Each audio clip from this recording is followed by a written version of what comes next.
Assalomu alaykum. Efirda yurtimiz hayotiga oid eng so'nggi xabar va yangiliklar taqdimoti bilan Nigoh informatsion dasturi. Dastur taqdimoti bilan studiyada Sarvara Tojiyeva. 15-16 noyabr kunlari poytaxtimizda Markaziy Osiyo davlatlari rahbarlarining 7-maslahat uchrashuvi bo'lib o'tadi. Yig'ilishga O'zbekiston Respublikasi Prezidenti Shavkat Mirziyoyev raislik qiladi. Sammitda Ozarbayjon Prezidenti Ilhom Aliyev, Turkmaniston Prezidenti Serdar Berdimuhamedov, Tojikiston Respublikasi Prezidenti Emomali Rahmon, Qozog'iston Prezidenti Qosim-Jomart To'qayev, Qirg'iz Respublikasi Prezidenti Sadir Japarov hamda Birlashgan Millatlar Tashkilotining Markaziy Osiyo uchun preventiv diplomatiya bo'yicha mintaqaviy markazi rahbari Kaka Ibnadze ishtirok etishi kutilmoqda.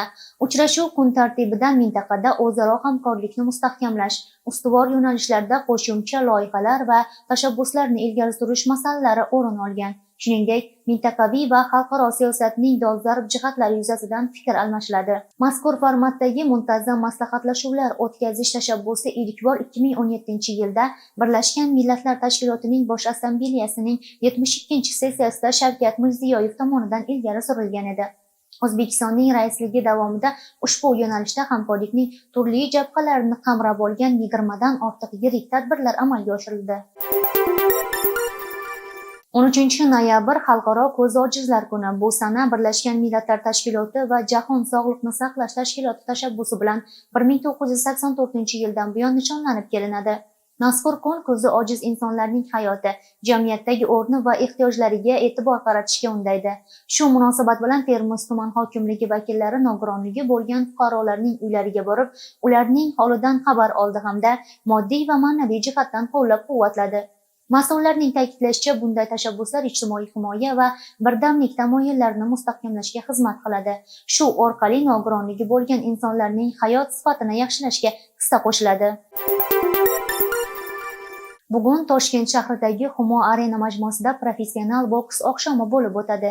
Kechaning markaziy jangida yarim o'rta vazn toifasida o'zbekistonlik Shahram G'iyosov rossiyalik Mark Urvanovga qarshi ringga chiqadi. Shuningdek, musobaqaning main event qismida super og'ir vaznda 16 ta g'alabaga ega bo'lgan Bahodir Jalolov va Nigeriya vakili Solomon Adabayo o'rtasida 8 raundlik jang o'tkaziladi. Parij 2024 Olimpiadasi chempioni Lazizbek Mulajonov nigeriyalik Monyasaxo Muritador bilan bahs olib boradi. Yana bir hamyurtimiz Nurislom Ismoilov esa Jozef Migvisiagaga qarshi WBC kamari uchun ringga ko'tariladi.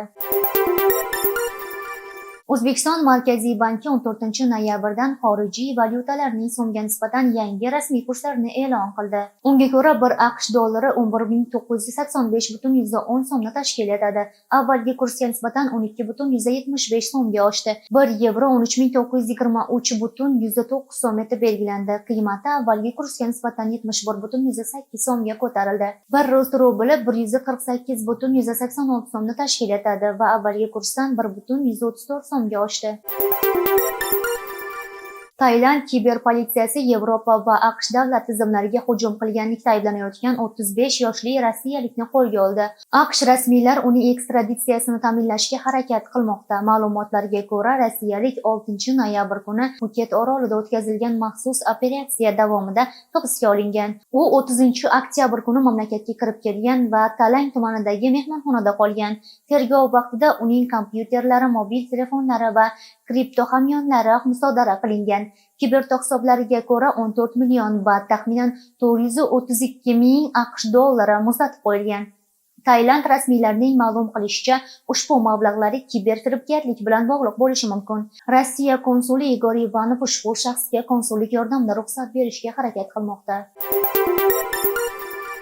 O'zbekiston Respublikasi Gidrometeorologiya xizmati agentligining xabar berishicha, 15 noyabr kuni Surxondaryo viloyatida havo o'zgarib turadi. Yog'ingarchilik kutilmaydi.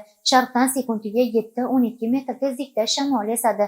Kechasi 2-7, kunduzi 18-23 daraja iliq bo'ladi.